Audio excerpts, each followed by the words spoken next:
Assalamu alaikum everyone.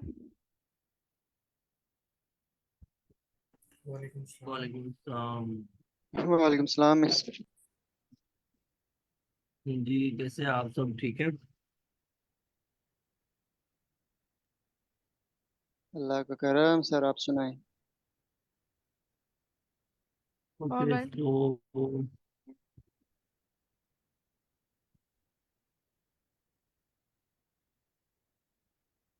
अच्छा जी, ऐसा है कि हमारा जो पहला मॉड्यूल है तकरीबन ये हो गया, लेकिन आज थोड़ा सा ना प्राइवेसी को मजीद डिस्कस करेंगे, राइट? तो कल मैं ज़रा बिजी था तो इस वजह से सेशन में नहीं आया, लेकिन मैंने क्लास 4 का जो वीडियो लिंक था उसको मैंने क्विकली देखा था कि व्हाट्स गोइंग ऑन। तो फिर एंड पे आके हमने ये डिस्कस किया था, वेल राइट। आज हम ना इसको थोड़ा सा मजीद देखेंगे कि मजीद इसके ऊपर डिस्कशन करेंगे कि why it is important, right?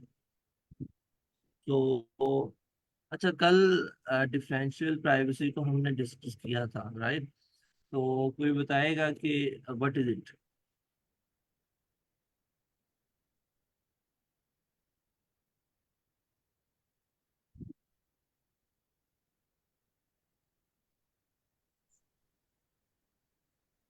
Ji sir, मैं शेयर करूं थोड़ा सा। जी जी, जरूर। अच्छा सर, ये हमने सीखा था कल की डिफरेंट कंपनीज अपने डेटा को जो वो सर्वे करती है या जिस तरह का डेटा उनके पास होता है उनको ओपन सोर्स करने से पहले उनको थोड़ी सी मॉडिफिकेशन करते हैं ताकि उनके डेटा ब्रीच ना हो उनकी कंपनी का। तो अगर सिंपल वर्ड से हम कहें तो डेटा ब्रीच से बचने के लिए टेक्निक यूज़ की जाती हैं जिसमें वो नॉइजेस ऐड करते हैं या डिफरेंट और टेक्निक्स यूज़ करते हैं, जिस तरह दूसरे पार्टिसिपेंट ने भी काफ़ी ज़्यादा इसमें कंट्रीब्यूट किया था। तो इसको मेन पर्पस अगर हम देखें तो डेटा ब्रीच से बचने के लिए कंपनीज इस तरह की वो करते हैं, टेक्निक्स यूज़ करते हैं ताकि यूज़र्स का डेटा मार्केट में बिके ना और ब्रीच ना हो। ठीक है, जबरदस्त। इसके अलावा कोई और?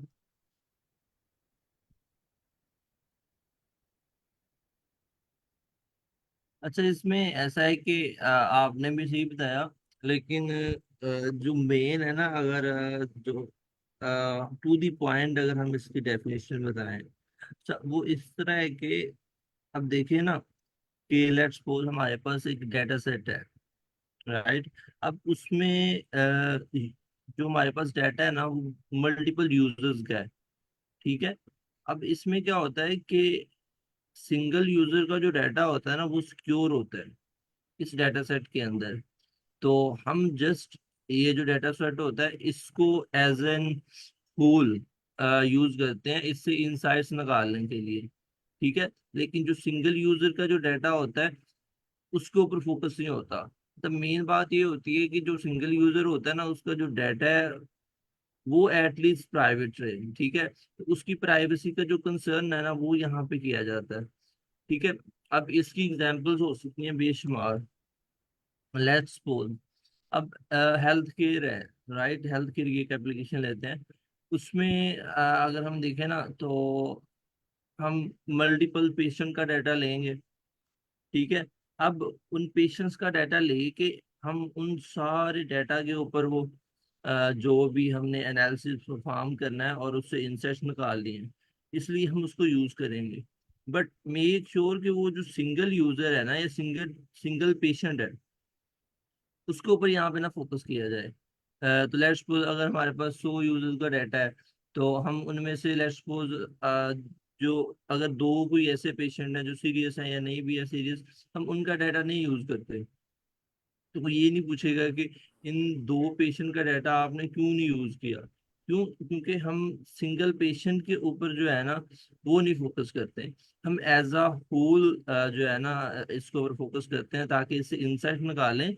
लेकिन एट द एंड जो यूजर है ना लेट्स वो या कोई कस्टमर है या कोई पेशेंट है उसकी एप्लीकेशन के अकॉर्डिंगली उनका जो डाटा है ना वो ना यूज हो, ठीक है? इस तरह अब इसकी मल्टीपल कह सकते हैं कि एप्लीकेशंस है मशीन लर्निंग के अंदर। मैं यहाँ पे ना आपसे एक स्क्रीन शेयर करता हूँ। प्लीज। ओके, सो मीनवाइल एक एग्जांपल मुझे जी भी पढ़ी थी मैंने कि जी जी। डिफरेंशियल प्राइवेसी को एप्पल की जो कंपनी है वो भी यूज़ करती है प्राइवेसी में, लाइक इस तरह से डाटा कलेक्ट करते हुए कि जैसे अगर उसने ये अपने यूजर्स का पता लगाना है कि कौन सी इमोजी को सबसे ज़्यादा यूज़ किया गया या कौन से टॉप वर्ड्स थे, जिन मेन कीवर्ड्स जो कि उनके यूजर्स ने ज़्यादा इस्तेमाल किए हैं, ठीक है, या फिर कौन सी ऐसी ब्राउज़र में उन्होंने वेबसाइट्स यूज़ की जिन्होंने उनकी एप्पल के जो फ़ोन है उनकी बैटरी लाइफ को ज़्यादा इन्फ्लुएंस किया। तो जब इस तरह का डाटा वो निकाल रहे होते हैं एप्पल कंपनी, तो वो डिफरेंशियल प्राइवेसी को ही यूज़ करते हैं। Yes yes, this is actually the latest privacy technique when I was exploring it. तो आई गॉट टू नो कि प्राइवेसी के और भी बेसिक लेवल पे कुछ टेक्निक्स हैं, मैं वो भी डिस्कस करूंगी क्लास में लेटर ऑन। लेकिन सबसे ज़्यादा जो इसमें जो लेटेस्ट मानी जा रही है अभी तक वो है डिफरेंशियल प्राइवेसी, जिसको काफ़ी कंपनीज यूज़ करती हैं। यस, तो एप्पल की एक एग्जांपल मैंने ये पढ़ी थी। Okay great.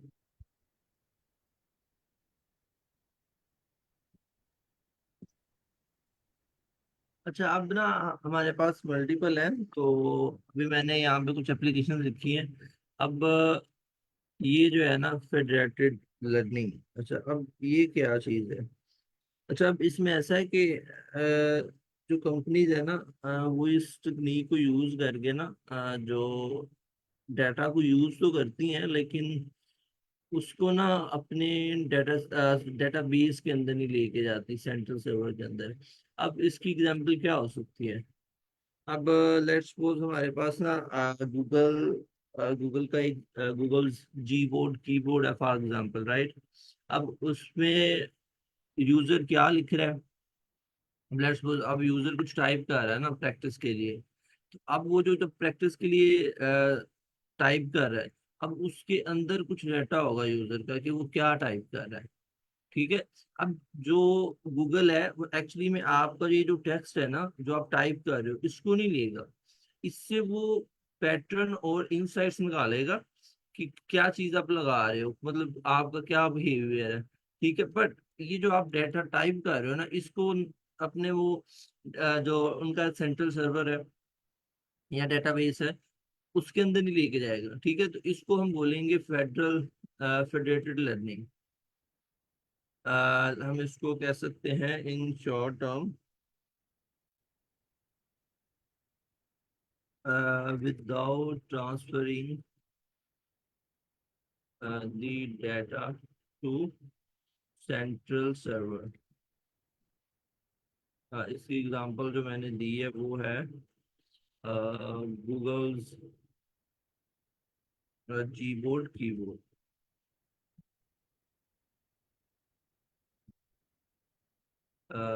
राइट। अब ये मैंने इसकी एग्जांपल दी है, तो इसमें आप देखें कि या फिर अब यही एग्जांपल ले लेना जिस तरह हम अभी टाइप वो एक है टाइपिंग मास्टर, उसके ऊपर हम अपनी टाइपिंग करते हैं। अब वो जो डाटा हम टाइप कर रहे हैं उसके ऊपर ना खैर अभी तो वो क्या करते हैं उन्होंने तो खैर वो दिया होता है ना वहाँ पे प्रैक्टिस के लिए नीचे डाटा। लेट्स सपोज भी ऐसा कीबोर्ड है जिसके साथ आप टाइप करते हो, जिस तरह गूगल का एक कीबोर्ड है, लेट्स सपोज आप कोई चीज सर्च करते हो, अब एक्चुअली में उनका ही वो कीबोर्ड यूज कर रहे हो ना। अब वो जो डाटा आप टाइप कर रहे हो डेली बेसिस पे, अब उसमें बहुत सारी मतलब आपकी पर्सनल इंफॉर्मेशन हो सकती है, लेकिन गूगल क्या करता है उसको नहीं लेता, उसमें जो हिडन पैटर्न है, ठीक है, अब वो यूज करता है उससे इंसाइट्स निकालता है, ठीक है। तो ये इसमें एक चीज होती है। अब उसके बाद जो है ना सेकंड मैंने यूज की है वो है सिक्योर मल्टी पार्टी कंप्यूटेशन। अच्छा अब इसमें ऐसा है कि लेट्स सपोज अब मल्टीपल बैंक्स हैं हमारे पास ना, तो अब वो आपस में कोलैबोरेट कर सकते हैं फ्रॉड डिटेक्शन को डिटेक्ट करने के लिए, ठीक है। अब वो एक दो मतलब डेफिनेटली जब वो कोलैबोरेट करेंगे तो डेफिनेटली हर एक बैंक का डाटा जो है ना वो सारे यूज करेंगे उसको इकट्ठा, ताकि वो फ्रॉड डिटेक्शन को डिटेक्ट कर सके। बट मेक श्योर कि कोई एक बैंक दूसरे बैंक के सिंगल यूजर का जो डाटा है ना वो नहीं यूज कर सकता, ठीक है। इससे क्या होगा कि उनकी जो सिंगल यूजर की जो प्राइवेसी है ना वो रहेगी, ठीक है। तो अब ये आ जाता है इसमें, इसको अगर हम देखें कि मैं इसकी एग्जांपल ही डायरेक्टली लिख देता हूँ ताकि हमें ना एक वो आइडिया हो जाए। Like multiple banks multiple banks collaborate with each other to for fraud detection,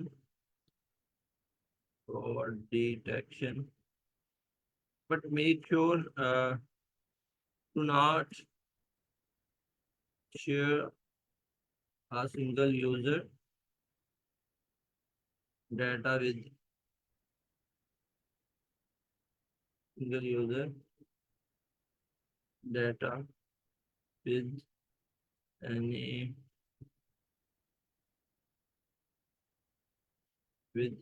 other company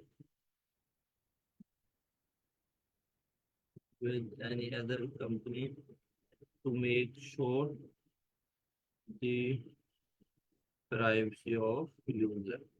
ठीक है, तो ये इसका मतलब सिक्योर मल्टी पार्टी कंप्यूटेशन, तो ये इसकी कुछ एप्लीकेशन है जहाँ जहाँ पे privacy application in machine learning use होती है। ठीक है, जब लेट्स हम डेफिनेशन तो एक सिंपल है, दूसरा का हमें आइडिया हो गया कि प्राइवेसी जो डिफरेंशियल प्राइवेसी ये है, लेकिन जब तक हमें उसकी वो एप्लीकेशन का नहीं ना पता चलेगा रियल वर्ल्ड कैसे है, तो तब तक वो हमारे लिए थोड़ा सा ना मसला है। ठीक है,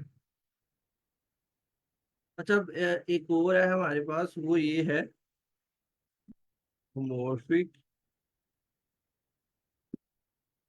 होमोमॉर्फिक इंक्रिप्शन।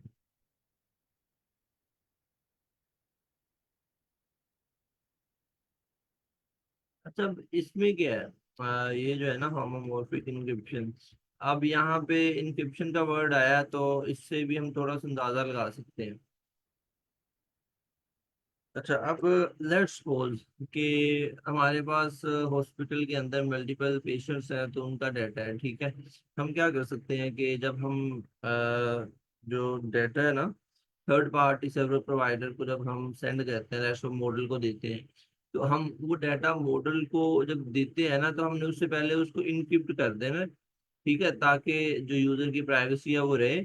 जैसे हम उसको इनक्रिप्ट करेंगे, अब उस इनक्रिप्टेड डाटा के ऊपर मॉडल अपनी इनसाइट्स जो है ना मतलब एनालिसिस करेगा और इनसाइट्स वो देंगे। ठीक है, तो अब वो जो इनसाइट्स हमें मिलेंगी अब डेफिनेटली वो भी अब इनक्रिप्टेड फॉर्म के अंदर होंगी।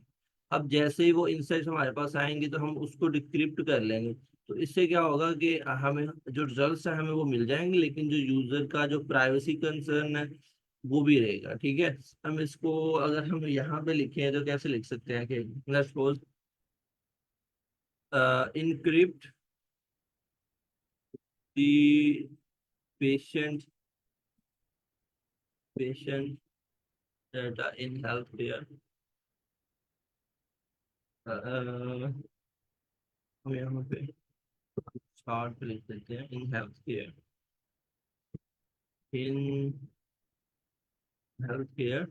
encrypt encrypting the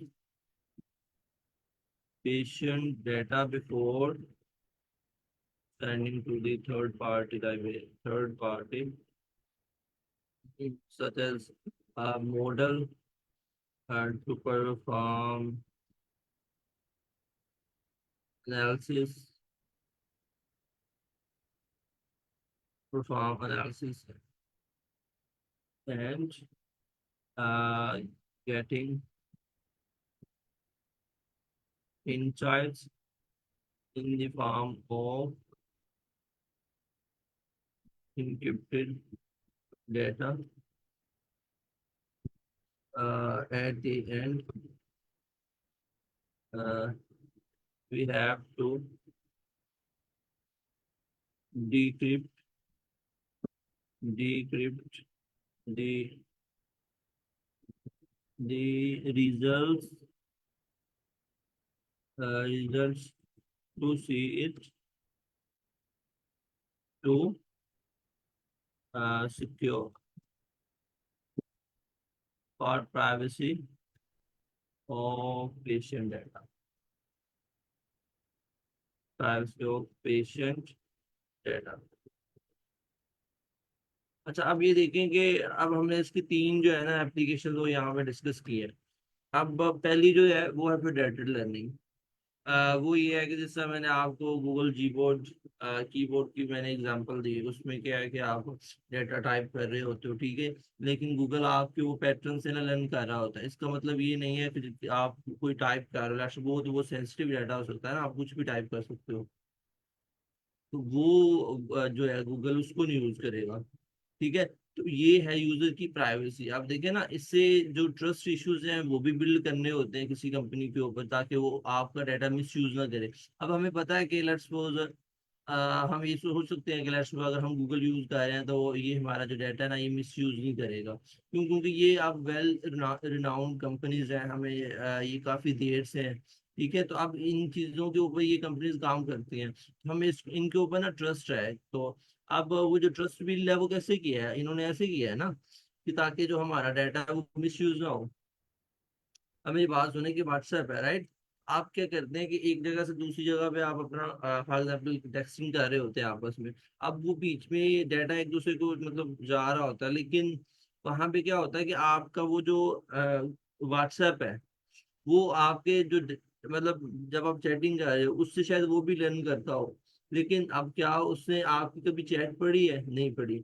अब इससे क्या है कि वो आपके जो प्राइवेसी के कंसर्न्स है ना, और उनको वो माइंड में रखता है। ठीक है, तो ये चीजें हैं। अच्छा, अब इसके बाद एक और हम अगर एप्लीकेशन देखें इसकी,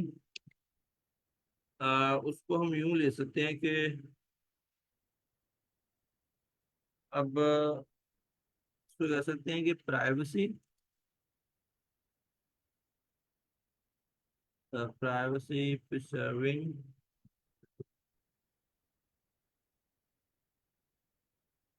प्रिजर्विंग डाटा पब्लिशिंग।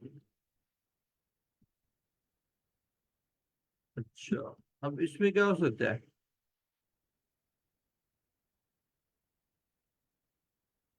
अच्छा, अब इसमें ऐसा हो सकता है कि लेट्स सपोज किसी एक यूजर का डाटा है, ठीक है, मेरी बात सुने कि गूगल के पास मल्टीपल यूजर का डाटा है।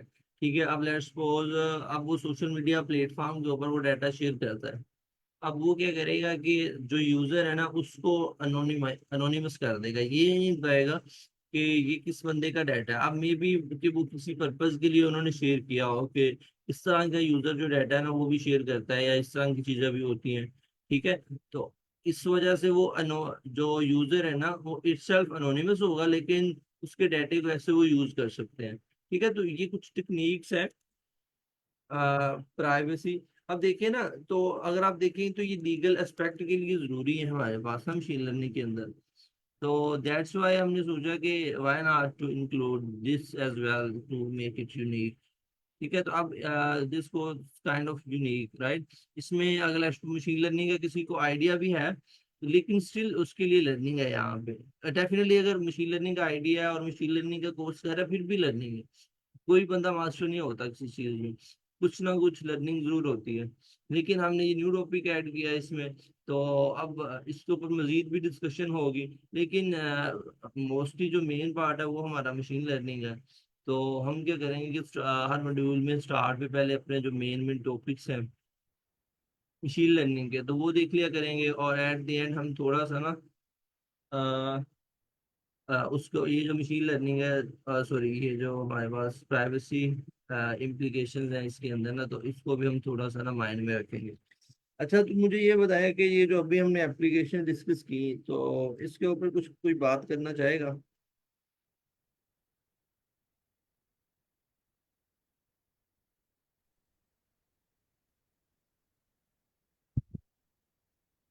जी, एनीवन?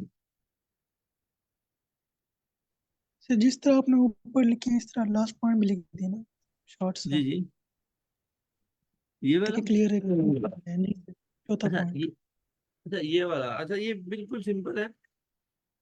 लेट्स सपोज आपका डाटा है फेसबुक के पास, ठीक है, तो अब फेसबुक क्या कर सकता है कि आपके डाटा को ना पब्लिश कर सकता है किसी ऑनलाइन जगह पे, बट वो आपका नेम नहीं लेगा कि वो आपका डाटा है। ठीक है, अब वो उसने यूज किया होगा किसी खास पर्पज के लिए, ठीक है, लेकिन वो आप लोगों को नहीं पता चलेगा कि वो आपका डाटा है। ठीक है, तो इस वजह से प्राइवेसी प्रिजर्विंग डाटा पब्लिशिंग, तो इस तरह का इसका नेम है, नेम से भी इसका थोड़ा आइडिया हो जाता है।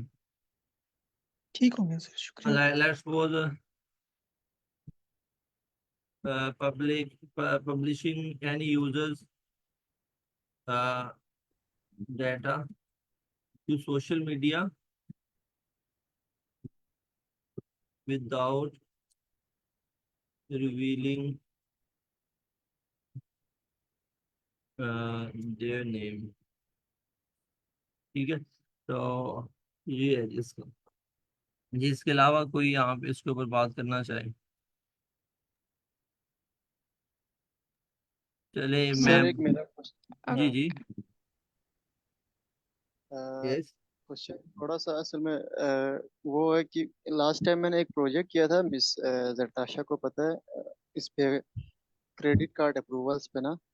तो उसमें डेटा इस तरह से था कि उन्होंने ना इनक्रिप्टेड किया हुआ था नेम्स उसमें सिर्फ, कि एक बैंक्स का एक डेटा था उसमें, बैंक्स की वो थे, क्या नाम है, कस्टमर्स के ना बिहेवियर थे मुख्तलिफ, की हर कस्टमर की कि क्रेडिट कार्ड या लिमिट क्या नाम है जिसको मिल रहा है, उसमें लिमिट्स भी थी, उसमें डिफरेंट चीज़ें बहुत सारी थी फीचर्स उसके। तो एंड पे हमें ये पता चल रहा था कि अगले उसमें मंथ में ये डिफॉल्ट करेगा या नहीं करेगा, इस तरह का वो प्रोजेक्ट था। तो ये मैं क्वेश्चन मेरा ये है कि उसमें मेटा डेटा में सिर्फ उन्होंने एक चीज़ मेंशन की हुई थी कि हमने इस पूरे डेटा सेट में सिर्फ एक ही चीज़ हमने वो की है, क्या नाम है, इनकरप्ट किए, या आप कह लें कि डेटा ब्रीच से बचने के लिए हमने सिर्फ नाम इनके हटा दिए हैं, वो रियल डेटा था असल में ताइवान का। तो क्वेश्चन मेरा ये है कि अगर इन केस अगर हम हाइपोथेटिकली कहें कि कंपनीज जो डेटा ओपन सोर्स करने से पहले अगर जो हमारे टारगेट वेरिएबल्स है वो अगर चेंज कर ले, जिस तरह लास्ट लेक्चर में हमारे पार्टिसिपेंट कंट्रीब्यूट कर रहे थे और कह रहे थे कि ये भी कर सकती है कंपनी।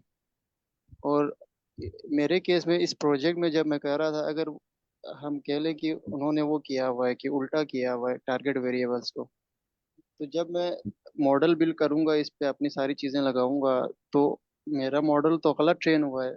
तो इसका क्या हम हल निकाल सकते हैं फिर एंड पे? मुझे काइंडली थोड़ा सा इसके बारे में थोड़ी सी गाइड करिएगा। मीन्स कि मॉडल गलत ट्रेन होगा अब। अच्छा, मुझे ना थोड़ी सी इस क्वेश्चन की ना समझ नहीं आई। अगर लेट्स सपोज मैम जताशी आपको थोड़ी सी आई हो, तो आप इसके ऊपर थोड़ा आंसर देना चाहेंगी? हम्म। ओके, नहीं वो टारगेट वेरिएबल की जो आप बात करते हैं, can you please repeat that? क्योंकि टारगेट वेरिएबल आपने ये बताया कि नेम्स को इनक्रिप्ट किया गया, दैट्स फाइन, ठीक है, बिकॉज वो तो हमने यूज भी नहीं करने। लेकिन आपने आगे जो बात की है ना टारगेट वेरिएबल की, वो मेरे माइंड में, वो तो मुझे समझ नहीं आई तरह। Can you repeat that?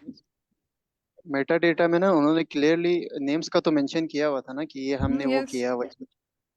तो अगर मैं एक हाइपोथेटिकल वो दे रहा हूँ आपको ना, एक सिचुएशन दे रहा हूँ कि अगर ये भी होता कि टारगेट वेरिएबल्स उसमें भी क्लासिफिकेशन का ये वो था ना, तो यस। जीरो को वन और वन को अगर जीरो कर दिया होता कंपनी ने पहले ही ना, और ये बताते भी ना मेटा डेटा में, तो इस हिसाब से हम चलते तो मेरा जो मेरे सारे प्रोजेक्ट था, मेरा सारा वो था, क्या नाम है, मॉडल, तो वो गलत बिल्ड होता ना। तो इससे बचने के लिए या इसके क्या वो होते हैं, मिस टेक्निक्स होते हैं, या हमें किस तरह पता चलता है? और अगर रियल मैं। वर्ल्ड में अगर इस तरह की प्रोजेक्ट ओके। बना रही हूँ आप दूसरे नहीं। रियल वर्ल्ड सिचुएशन, वो किस तरह इसको डील करते हैं? Okay, so in my knowledge like अगर वो उसको डाटा को मैनिपुलेट कर भी रहे हैं for the sake of privacy, तो there are certain steps they follow, ठीक है। और उसमें भी लाइक वो मेटा डाटा में बता देंगे कि उन्होंने अगर टारगेट वेरिएबल को भी थोड़ा बहुत उन्होंने किया होगा। अब और बात यह है कि यूजली होता क्या है कि यहाँ तो वो कॉलम ही ड्रॉप करते हैं, ठीक है, जो डिफरेंशियल प्राइवेसी से हट के अगर हम बात करें, जो जनरल एक प्राइवेसी के लिए इम्प्लाई करते हैं, या फिर वो इंस्टेंसेस को रिमूव करते हैं, या फिर एक हम आगे ये भी पढ़ेंगे कि पाइथन का एक पैकेज है फेकर, ठीक है, उसको यूज करके फेक डाटा भी जनरेट कर देते हैं। अब उसमें भी उन्होंने अपने एंड पे ये रखा होता है कि मतलब फर्ज करें कि हो सकता है बाज का ना वो, लेट मी जस्ट एनोटेटेड।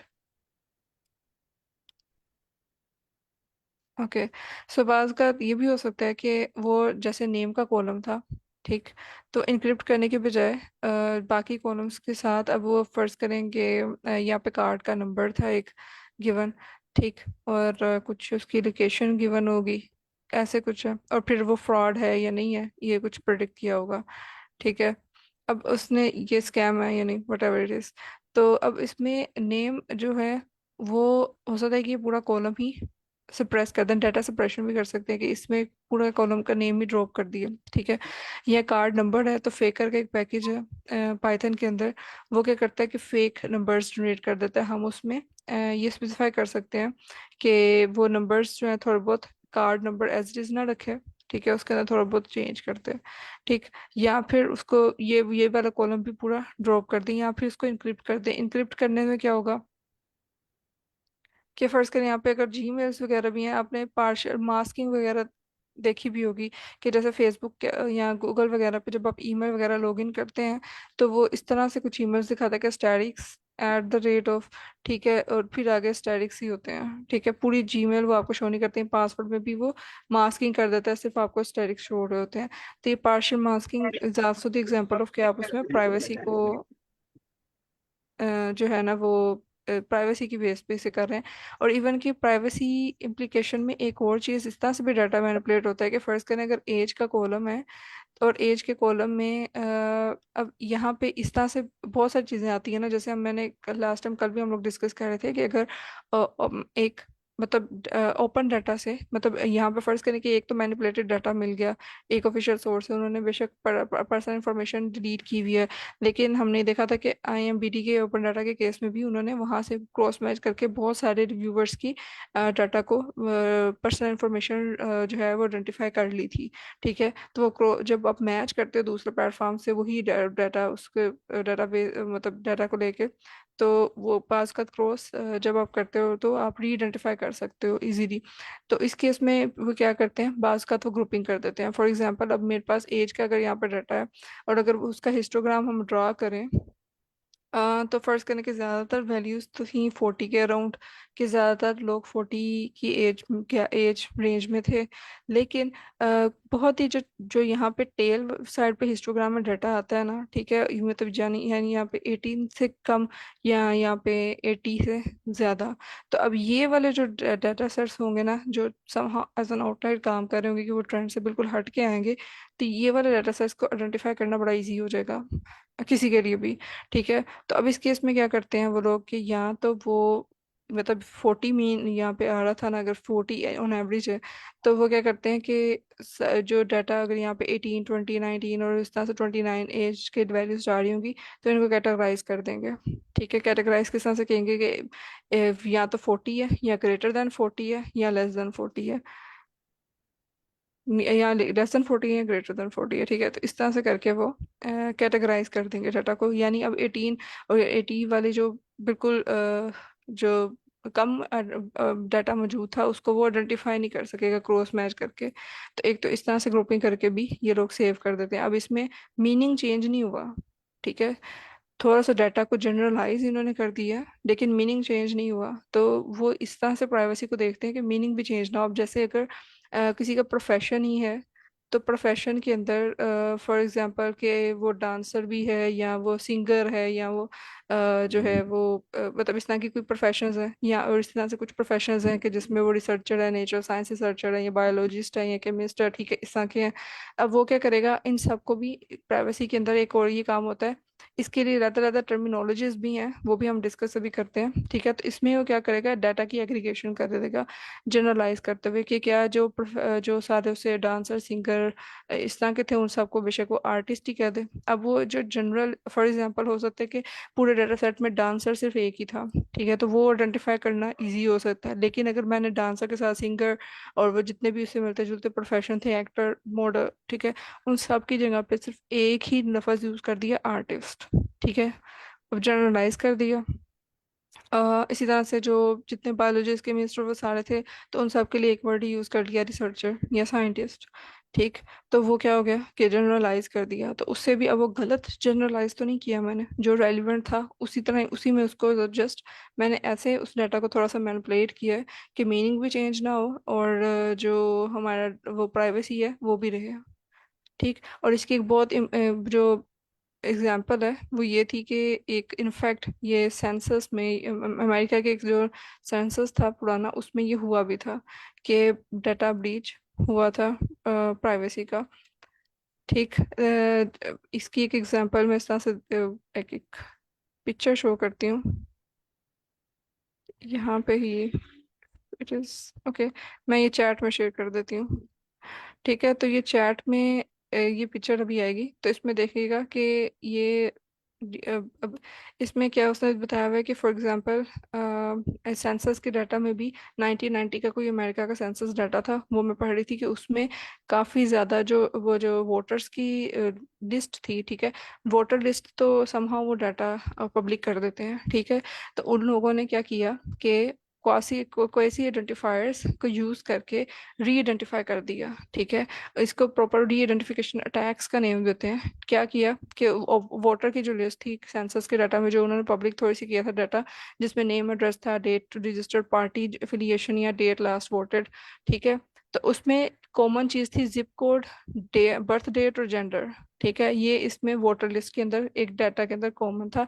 और यही सेम कॉमन चीज थी कि उन्होंने मेडिकल डाटा, अब दिस इज समथिंग कि किसी का पर्सन का जो मेडिकल डाटा हॉस्पिटल्स का, वो एक प्राइवेट इंफॉर्मेशन है कि किसी को क्या बीमारी है, ठीक है, या क्या डायग्नोसिस उसका हुआ भाई, क्या ट्रीटमेंट चल रहा है। तो अब इन्होंने जो हैक रीड आइडेंटिफिकेशन अटैक्स में उन्होंने हैकर्स ने क्या किया कि उन्होंने वोटर लिस्ट के अंदर से जो जिप कोड, बर्थ डेट और जेंडर का डाटा था उसको लेके मैच किया मेडिकल के डाटा से। अब मेडिकल के डाटा के अंदर उन्होंने नेम नहीं लिखा हुआ।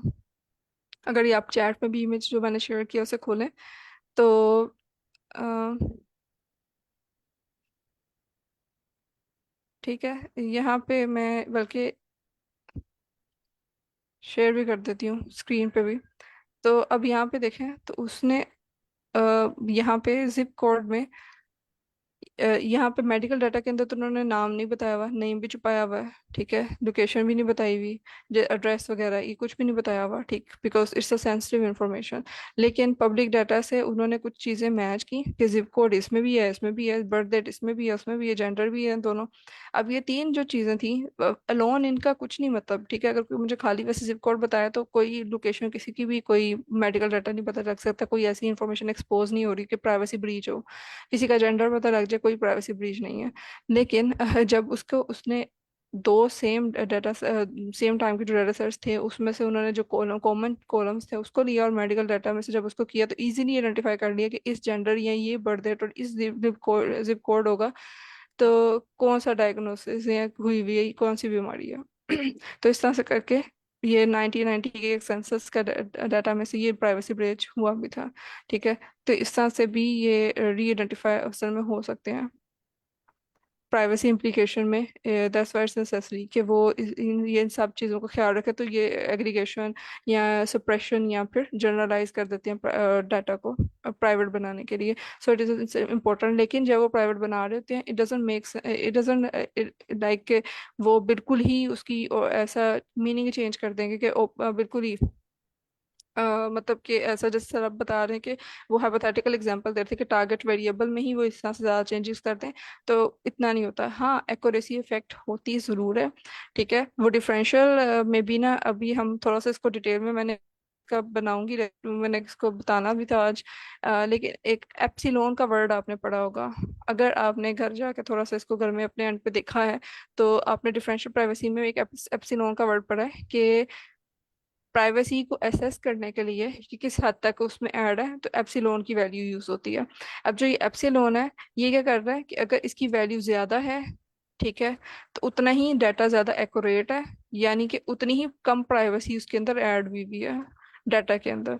लेकिन फिर उसकी एक्यूरेसी तो ज्यादा ही होगी बिकॉज वो डाटा उसमें प्राइवेसी लेकिन कम है, ठीक है, यानी डाटा ब्रीच होने के चांसेस ज्यादा है, आपने डाटा को कम ऐड किया बीच में, सॉरी मैनिपुलेट कम किया, ठीक है, ओरिजिनल डाटा ही था, प्राइवेसी उसमें कम होगी एप्सिलॉन की वैल्यू जितनी ज्यादा है।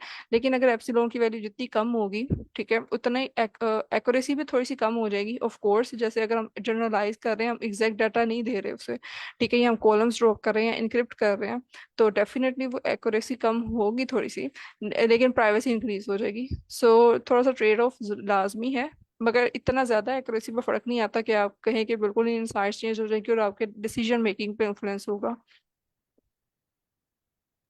ठीक, क्योंकि जो थैंक यू मेन सो चीजें मच। हैं। यस। जी thank you so much mister, बहुत अच्छा वेलकम। आपने समझाया। Okay, welcome. ओके, सो एक तो ये चीज़ थी। अब इसमें कुछ टर्मिनोलॉजीज हैं, बिकॉज हम इसमें बहुत ज़्यादा अभी वो डिटेल में नहीं जा रहे, मैं इसको शुरू में ही इन टर्मिनोलॉजीज को ज़रा बता देती हूँ। एक थी टर्मिनोलॉजी, अगर आपने इसको थोड़ा सा प्लान पे देखा तो किसी ने इस चीज़ को personal identity, personal information identifier, PII, कौन बताएगा ये क्या होता है? Personal information identifier, identifiers, PII, मतलब क्या एक होते डेटा हैं ये? सेट, एक डेटा सेट के अंदर। यस।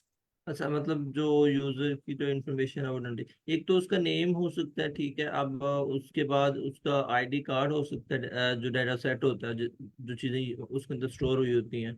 अब उसके हम्म। बाद अगर किसी एक बैंक का डाटा है तो अब उसका बैंक अकाउंट हो सकता है, मतलब कोई ऐसी चीज जिससे उसकी जो पर्सनल जो इंफॉर्मेशन है वो ली जा सके।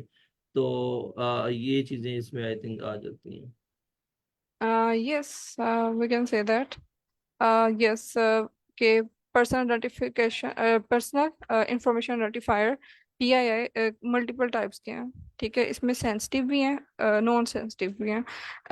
जो सेंसिटिव हैं वो तो ये हैं कि जो डायरेक्ट लाइक आपने PII, कोई भी ऐसी इंफॉर्मेशन है जिसको जो रिवील हो जाएगी अगर, तो वो आपके इंफॉर्मेशन फ्लो, यानी it can be a threat to your privacy. ठीक है। जिससे हम अगर बेशक अलहदा एक ही अकेला अगर हमें मिल जाए वो कॉलम के फॉर्म में, या फिर दूसरे डाटा से, या एक ही डाटा सेट से मिल जाए या दूसरे डाटा सेट से कंबाइन करके, जैसे भी हमने देखा कि वोटर लिस्ट और मेडिकल डाटा को कंबाइन करके उन्होंने आइडेंटिफाई कर लिया कुछ लोगों को सही और उनके डिजीजेस को भी। तो ये आइदर अलोन भी यूज हो सकती है या फिर दूसरे डाटा सेट के साथ मिला के भी यूज होके प्राइवेसी ब्रीच हो सकता है। तो ये हम इनको हम पर्सनली आइडेंटिफाइबल इंफॉर्मेशन कहते हैं। अब इनफैक्ट इसी इसकी अगर एक्यूरेट है इसका ये है कि पर्सनली आइडेंटिफाइबल। अच्छा, इसमें जिस तरह अब ये है एक टर्म, तो अगर हम देखें तो इससे देख के पता चल रहा है कि वो ऐसी इंफॉर्मेशन जिसको हम यूज करें और किसी यूजर का जो इंफॉर्मेशन ले सकते हैं। अब जिस तरह हम ये डिफरेंशियल प्राइवेसी को डिस्कस कर रहे हैं, तो इसमें जो मेन हमारा जो होता है ना फोकस, वो होता है कि इंडिविजुअल यूजर्स का जो डाटा है ना वो ना रिवील हो किसी तरीके से। अब लेट्स सपोज एक डाटा है बैंक का ना, ठीक है, एक डाटा सेट है। अब उसमें जो बैंक वालों के पास तो हर एक चीज होगी उसमें, उसका यूजर नेम होगा, उसके बाद उसका अकाउंट नंबर होगा, अब बेशुमार उसमें चीजें होंगी, ठीक है। तो अब वो लेट्स सपोज अगर जिस तरह हमने वो एक सेकंड नंबर पे जो था वो हमने पढ़ा था उसके एप्लीकेशन के अंदर, तो उसमें ये था कि मल्टीपल लेट्स सपोज बैंक्स हैं या मल्टीपल पार्टीज आपस में वो कोलैबोरेट करती हैं फ्रॉड डिटेक्शन को डिटेक्ट करने के लिए। अब वो क्या करती हैं कि वो ऐसा कर सकती हैं कि ना तो वो यूजर्स का नेम शेयर करते हैं, ना वो उनका अकाउंट नंबर शेयर करते हैं, ठीक है। तो अब इस तरह लेट्स सपोज अगर तो वो हर यूजर के जो मतलब कितनी अमाउंट उन्होंने बैंक के अंदर जमा करवाई हुई है, अगर वो भी समझते हैं कि ये भी जरूरी नहीं है, तो वो क्या कर सकते हैं कि वो कॉलम ही ना वहां से उड़ा देंगे, ठीक है। अब जो बाकी चीजें हैं ना, जो बाकी इंफॉर्मेशन है, उनको वो फिर आपस में यूज करके उसको उससे इंसाइट्स वगैरह निकाल सकते हैं। तो ये इस तरह भी इसके अंदर ये हो सकता है scenario. Okay. Yes. Okay, so जी, थैंक यू फॉर एडिंग। तो एक ये था कि सेंसिटिव डाटा में आपके सेंसिटिव डाटा वही सारा सेंसिटिव PII, यानी सेंसिटिव पर्सनली आइडेंटिफाइबल इंफॉर्मेशन वो सारी है जो अकेली भी अगर किसी के पास आ जाए उस डाटा में, तो वो ऐसा डाटा सेट आ जाए किसी के पास तो वो एक्सपोज हो जाएगा। Do you want to add something? No no, go ahead. Okay, okay. Okay, so यानी सेंसिटिव वो है जो उसमें अकेला भी अगर पता चल जाए, जैसे मेडिकल रिकॉर्ड्स का डाटा सेट अगर एक्सपोज हो गया, तो आप किसी भी लाइक उसका प्राइवेसी ब्रीच है कि वो it can affect other person life. ठीक है। लेकिन अब नॉन सेंसिटिव डाटा कौन सा हो सकता है जो अगर अकेला अगर किसी ने एक्सपोज कर भी दिया है तो इससे किसी को प्राइवेसी ब्रीच नहीं होती। मतलब अकेला इससे कुछ भी आइडेंटिफाई नहीं आप कर सकते, किसी पर्टिकुलर पॉपुलेशन के बारे में किसी पर्सन को डिग डाउन नहीं कर सकते कि ये कौन था।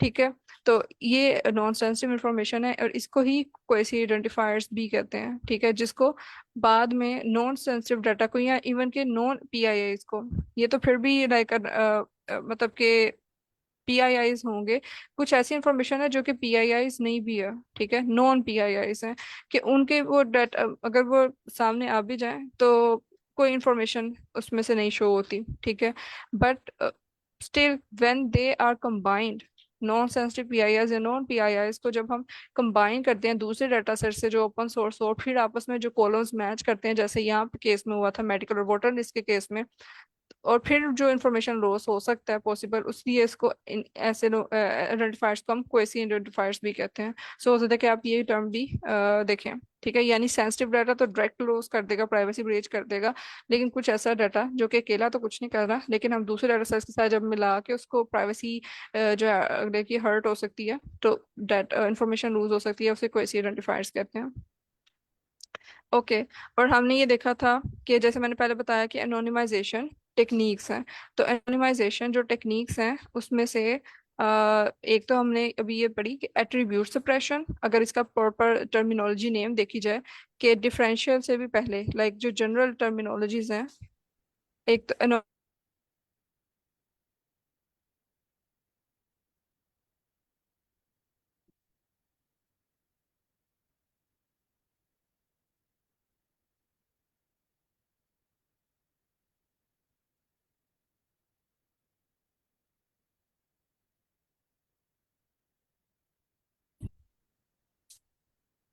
वॉइस ब्रेक, इज इट मेरी वॉइस ब्रेक हो रही है?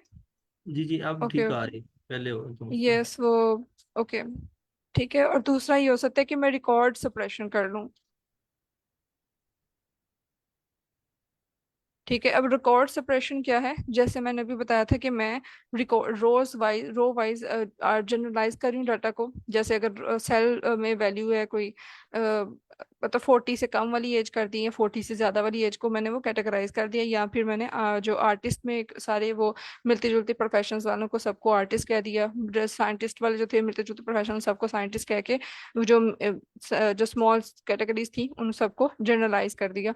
तो ये मैंने रो वाइज यानी रिकॉर्ड की सप्रेशन की है। हमें पता है हम रोज को रिकॉर्ड भी कहते हैं, हम कॉलम को एट्रीब्यूट भी कहते हैं। ठीक है, तो ये वही चीज है सिंपल। ठीक है, सिर्फ उसका नेम एक जनरल आ गया, टर्मिनोलॉजी आ गई कि एट्रीब्यूशन, एट्रीब्यूट सप्रेशन या रिकॉर्ड सप्रेशन। ठीक। मींस ये जो सप्रेशन है इसमें जस्ट हमने चीजों को जनरलाइज करना है। जिस तरह वो एज थी तो हमने वो मल्टीपल रेंजेस में ऐड कर दिया कि 40 से ज्यादा है, कम है, 60 से ज्यादा कम है, तो ये वाली जो चीजें हैं, राइट। हाँ यस, हाँ जी, इसमें मल्टीपल इस तरह से हम टेक्निक्स को यूज कर सकते हैं। ओके, सो अब और ये किस हद तक ये डाटा की प्राइवेसी इम्पैक्ट कर सकती है, अब देखें मतलब एक जनरल है कि हम अगर कहीं जाते हैं ट्रैवल करते हुए, ये बड़ी फनी सी एग्जांपल थी जो मैंने पढ़ी कि हम कहीं ट्रैवल करने जा रहे हैं, हम किसी लोकेशन पे ट्रैवल कर रहे हैं, तो क्या हमारी फेस कोई नहीं देख रहा? ऑफ कोर्स देख रहे हैं, जो हमारे आसपास वाले लोग हैं उनको भी हमारा कोई डाटा पता चल रहा है, हमारी लोकेशन पता चल रही है कि हम एग्जैक्ट इस टाइम पे इधर मौजूद हैं और हमारा फेस क्या। ठीक है, लेकिन why we are feeling threatened by the face recognition softwares and location tracking softwares? ठीक है, हमारे आसपास के लोग भी तो हमारे हमारे डाटा, जब हम कहीं पे भी बाहर घूमने फिरने जा रहे हैं उनको ये डाटा हमारा पता है। लेकिन एक टर्म होती है इंफॉर्मेशन फ्लो। ठीक है, प्राइवेसी के अंदर एक इंफॉर्मेशन फ्लो की टर्म है कि वो फिर उस डाटा को यूटिलाइज फिर ये कैसे कैसे करते हैं, that's the one of the major concerns. एक तो definitely it it will you will get identified, it will be a data breach, लेकिन एक इंफॉर्मेशन फ्लो की टर्मिनोलॉजी भी थी। अब जैसे फेसबुक ने जो ये अमेरिका की जो रिसेंट कंपेन थी जिसमें उसको बड़ी एलिगेशंस का फेस करने पड़े फेसबुक को, और कैम्ब्रिज का जो एक स्कैंडल सामने आया था कि उसने 87 मिलियन लोगों का फेसबुक के जो डाटा था ना, पर्सनल इंफॉर्मेशन, वो उसने अमेरिकन वोटर्स की वो आगे दी फेसबुक ने, और उनकी साइकोलॉजिकल प्रोफाइल्स बनाई। ठीक है, और फिर उन साइकोलॉजिकल प्रोफाइल्स की बेस पर उन्होंने उनको टारगेट किया अपनी पॉलिटिकल कैंपेन के लिए। ठीक है, तो उन्हें परसुएट करने के लिए अपने पर्टिकुलर पार्टी को वोट दें ताकि। ठीक है, तो उन्होंने उसको उनको फेसबुक की वो जो 87 मिलियन लोगों की फेसबुक की इंफॉर्मेशन थी, उसको एज अ साइकोलॉजिकल प्रोफाइल देखे कि उनकी इंक्लिनेशन देखनी, उनकी एक्टिविटी से कि किस पार्टी की तरफ ज्यादा है, फिर उनको परसुएड करने के लिए भी वैसी कैंपेन्स चलाएं टारगेटेड। तो इस तरह से भी डाटा को प्राइवेसी ब्रीच में मतलब यूज किया जा रहा होता है। So ma'am can I that's से हाउ। समथिंग? यस। मैम उसमें इस तरीके से किया था ना कि अब उन लोगों की प्रोफाइल्स मिल गई थी कि उनको पता चल गया था कि ये किस तरीके का डाटा देख रहे हैं, कौन सी पार्टी की तरफ इनका इंक्लिनेशन ज्यादा है। तो यस। फिर ये है कि उनकी जो वो है वो चेंज करने के लिए कि नहीं, ये हमें कंजर्वेटिव की तरफ नहीं वोट चाहिए, हमें लिबरल्स की तरफ ज्यादा वोट चाहिए। तो उनका माइंड बदलने के लिए उनको उससे रेलेवेंट ज्यादा से ज्यादा डाटा दिखाया गया, ज्यादा से ज्यादा वीडियोज और इस तरह की पोस्ट उनको दिखाई गई। तो इस तरीके से हम्म। जो है उनका माइंड लोगों का चेंज हुआ कि नहीं, हमें इन लिबरल्स को वोट नहीं देना, हमें कंजर्वेटिव्स को वोट देना है। तो इस तरीके से लोगों को ना एक वोट बैंक से निकाल के दूसरे वोट बैंक की तरफ इस तरीके से उनकी प्रोफाइल प्रोफाइल करके इस तरीके से लोगों के ना माइंड चेंज किए गए थे। Yes. Thank you for adding. और ये इतना इम्पोर्टेंट है बिकॉज यहाँ पे तो कम बात होती है इस हवाले से, लेकिन ये इसकी इम्पोर्टेंस बहुत ज़्यादा है पीआईआई को करने जो है वो प्रिजर्व रखने की। ठीक है, कि इंफॉर्मेशन लूज ना हो पीआईआई के। यूरोप में इसके लिए स्पेशल रेगुलेशन अथॉरिटी है, जीडीपीआर। ठीक है, उन्हें पूरा एक लॉ बनाया हुआ है। ठीक। जो कि प्रोटेक्ट करता है कि पीआईआई जो लोग रह रहे हैं उनकी पीआईआई जो पर्सनली आइडेंटिफाइबल इंफॉर्मेशन है वो लूज ना हो, और कैसे वो ऑर्गेनाइजेशंस यूरोप के अंदर रहते हुए उस डाटा को प्रोसेस करती हैं। ठीक है, तो वो मेक श्योर करते हैं कि फेयरनेस और ट्रांसपेरेंसी हो, लिमिटेशन भी, पर्पस की लिमिटेशन के हिसाब से ही डाटा कलेक्ट किया जाए। और फिर उस डाटा को स्टोर कहाँ पे करना है कि वहां से वो कोई मतलब ब्रीच ना हो, और डाटा को मिनिमाइज किया जाए, और एक्यूरेसी भी मेक श्योर की जाए मीनवाइल। तो ये सारी चीज़ों को इन की प्रिंसिपल्स पे ये जीडीपीआर काम कर रहा होता है। अब इसमें एक और एग्जांपल मैं ये भी ऐड करूंगी। अगर आप में से किसी ने एक दो हफ्ते पहले सर एक थे जो कि उन्होंने काफ़ी इंफॉर्मेशन शेयर की थी, मुझे अब एग्जैक्टली नेम नहीं याद आ रहा, ये कि उन्होंने अपने वेबिनार में ये बताया था कि जो वो ट्रांसपोर्ट का डाटा यूटिलाइज कर रहे होते हैं, ठीक है, उसमें प्रिडिक्ट करने के लिए कि कहाँ पे विजिटर्स ज्यादा है। ठीक है, और वहाँ पे ही वो उनकी जो भी व्हीकल्स हैं वो उस एरिया में ज्यादा फिर मौजूद हो, कि इस टाइम पे वो प्रिडिक्ट कर लेते हैं पहले से ही कि इस टाइम पे इस एरिया में ज्यादा पैसेंजर्स होंगे। तो वो फिर अपनी ड्राइवर्स को कहते हैं कि अपनी व्हीकल्स को उस एरिया में ही इस टाइम पे रखो, तो क्योंकि यहाँ से ऑर्डर ज्यादा आएंगे। ठीक है, तो इस बेस पे वो डाटा जब कलेक्ट कर रहे होते हैं तो मल्टीपल वो गाड़ियों का, लोकेशंस की इमेजेस का डाटा होता है। तो उन्होंने भी बताया था कि उसमें मेक श्योर करते हैं कि जो इमेज है उसमें कोई भी उनके स्टाफ से बाहर का अगर कोई बंदा है तो इमेज ब्लर कर देंगे। और इवन के जो अगर उसके इमेज के अंदर उनकी अपनी गाड़ियों के अलावा किसी और की गाड़ी बाहर रोड पे खड़ी हुई है और उसकी कोई नंबर प्लेट वो नजर आ रही है, तो उसको भी वो ब्लर करते हैं, फिर यूज करते हैं। या तो वो डाटा को डिस्कार्ड करेंगे ऐसे को जिसमें कोई भी पर्सनल इंफॉर्मेशन किसी की भी आ रही है जो कि आइडेंटिफाई हो सकती है लेटर ऑन। ठीक है, कि एक बंदे की लोकेशन एक्सपोज होगी कि वो इसी, अगर इमेज इस टाइम पे यहाँ पे ली गई है तो इसका मतलब है कि इस टाइम पे वो गाड़ी यहाँ पे मौजूद थी। तो इस लेवल तक भी ये लोग देखते हैं कि अदरवाइज वो डाटा को डिस्कार्ड करेंगे, उसको आगे प्रोसेसिंग के लिए अपने यूज ही नहीं करेंगे। और डाटा बचाना है तो पहले उसको अंदर से वो इंफॉर्मेशन सारी क्लीन करें। ठीक। तो ये कुछ चीजें थी। ओके, सो अगर मैं जैसे सुप्रेशन की और लिंकेजेस की बात करी थी, तो जैसे एक और मैं यहाँ पे एक इमेज शेयर कर देती हूँ। ठीक है, सुप्रेशन और लिंकेजेस अटैक्स में कि अब यहाँ पे इसमें late me just one second.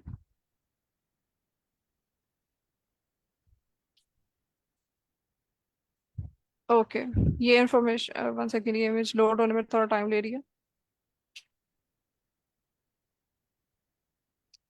Okay, ये इमेज शो हो रही है सबको। अब ये देखें तो डाटा सेट के अंदर कैसे कि एक डाटा सेट में तो attribute suppression on the name column अगर आप देखें तो यहाँ पे नेम उसने रिमूव किया हुआ है। ठीक है, ये जो मेडिकल का डाटा सेट ही था, अब उसमें तो उसमें नेम मैम नहीं दिया हुआ। Yes. Pictures is not shown. बाकी सबके साथ भी है क्या? पिक्चर शो नहीं हो रही? पिक्चर शो हो रही है। नो मैम, शो ये हो रही है। वो तो हो रही है पिक्चर। नो। ओके, सो मैं ये चैट में भी शेयर कर देती हूँ। आई विल मेक श्योर कि वो जो माइक्रोसॉफ्ट वाइट बोर्ड का मैंने लिंक शेयर किया हुआ है ना, मैं उसमें भी सारा डाल दूँ, तो it will B have full. और ये इनफैक्ट कोई वाइट बोर्ड ये डाउनलोड भी कर ले, ठीक है, तो वो भी फिर बाद में मैं उसमें माइक्रोसॉफ्ट वाइट बोर्ड में ऐड कर दूंगी। ओके। सो एनी हाउ ये मैंने चैट में भी शेयर किया, तो इसमें अगर आप देखें तो जैसे मैं पहले बता रही थी, तो वोटर रजिस्ट्रेशन डाटा में तो नेम और जिप कोड और एज कॉमन था।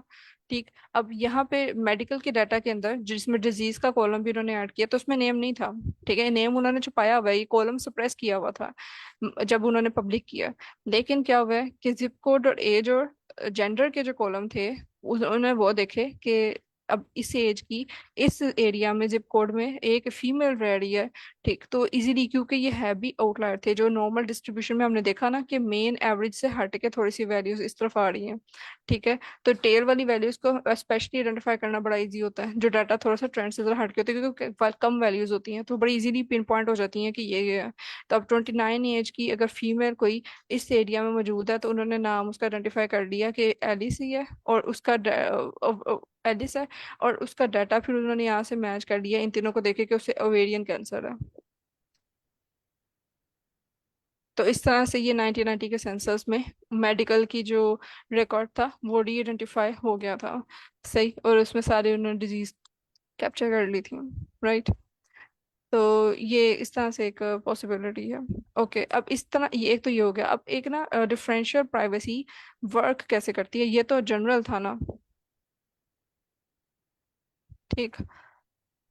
और इसमें हमने देखा कि हम इसको एक एक और टर्मिनोलॉजी एनोनिमाइजेशन में यूज होती है डाटा मास्किंग की, वो भी हमने देखा कि स्टैटिक्स पे कन्वर्ट कर दिया जाए, या कोई और स्ट्रिंग वैल्यू क्रॉस या स्टैटिक्स इस तरह के हम ऐड कर देते, तो हम कहते हैं कि डाटा मास्किंग हमने कर दिया। और इसके लिए मैंने जैसे बताया कि फेकर की लाइब्रेरी है पाइथन में, वो भी यूज होती है, वो भी हम यूज करके देखेंगे इंशाल्लाह, मंडे को देखते हैं इसे। इसी तरह से जो मैंने ये नॉर्मल डिस्ट्रीब्यूशन का आपको बताया टेल का, it is actually top and bottom coding. ठीक, जिसमें आप अपने टेल के जो शुरू वाले और जो अपर बाउंड है लोअर बाउंड है, उसको आप ट्रीट करवा रहे हैं ताकि वो प्राइवेसी ब्रीच ना कर सके। ठीक, ये कुछ टर्मिनोलॉजीज होंगी। अब जरा डिफरेंशियल प्राइवेसी को जरा अगर हम डिटेल में देखें कि डिफरेंशियल प्राइवेसी है क्या, इट्स जस्ट लाइक कि अगर आप इसके वर्क कैसे करती है, इसमें भी आपने ये कंफ्यूज नहीं होना कि ये डाटा को बिल्कुल ही जो है ना वो इनएक्यूरेट कर रही है, नहीं। इसमें इट्स जस्ट लाइक कि जैसे आप कोइन है वो फ्लिप फ्लिप करते हैं। राइट। तो डिफरेंशियल प्राइवेसी में क्या करता है, क्योंकि हमने ये देखा कि जैसे वोटर लिस्ट वगैरह का मेडिकल रो का डाटा है, मेडिकल वगैरह का, बेशक इसमें कॉलम से प्रेस किया हुआ था, बेशक इसमें रिकॉर्ड का, लेकिन क्वेसी आइडेंटिफायर्स यूज करके फिर भी वो इंफॉर्मेशन लीक हो जाती है। ठीक है, तो ये सारे जो कॉलम सप्रेशन है, रिकॉर्ड सप्रेशन है, डाटा मास्किंग है, एक से ज्यादा डाटा सेट्स को कंबाइन करके इजीली वो इंफॉर्मेशन लीक हो रही है। ठीक, तो इसलिए फिर डिफरेंशियल प्राइवेसी की फेकर, यस फेकर ही है। जी, ये चैट में मैंने देखा फेकर लाइब्रेरी का नेम है, सो सर आदिल ने बिल्कुल ठीक बताया। यस।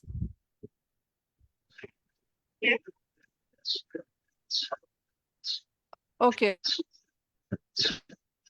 क्योंकि आइडेंटिफाई हो रहा था, क्रॉस क्रॉस आइडेंटिफिकेशन हो रही थी। ये ओके, सो इससे बचने के लिए, हेलो, मेरी आवाज आ रही है? यस यस, आ रही है मैम। अच्छा, तो डिफरेंशियल प्राइवेसी को यूज किया। डिफरेंशियल प्राइवेसी क्या है कि मैम सिंपली, ऐसे कि 2 मिनट रह गए, हम क्वेश्चन ले लेते हैं, तो ये यहाँ से कंटिन्यू कर लेंगे नेक्स्ट क्लास में। ठीक है, तो कल हम नेक्स्ट हम ये देखेंगे डिफरेंशियल प्राइवेसी कैसे वर्क कर रही है, कि वो एक्यूरेसी को किस हद तक डिस्टर्ब करती है, जैसे मैंने एप्सिलॉन का बताया, तो मतलब कि क्यों वाइडली यूज हो रही है। तो ये सारी चीजें थोड़ी सी बस 5 मिनट्स का रहता है मजीद, वो हम कल नेक्स्ट लेक्चर में देख लेंगे फिर। जी जी, तो किसी का कोई ओके। क्वेश्चन है तो हमारे कोर्स के रिलेटेड जेनेरिक है, या आज जो हमने पढ़ा है तो वो भी क्वेश्चन है, तो feel free to ask.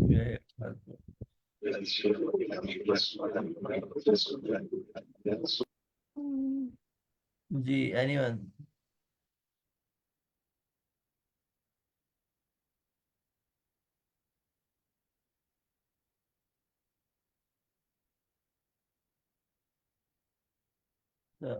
Okay, great, all clear, thank you so much, you welcome. So ma'am यहाँ पे हमारे पास non PII and costly identifier, ये दोनों डिफरेंट चीजें हैं ना? Can you repeat it?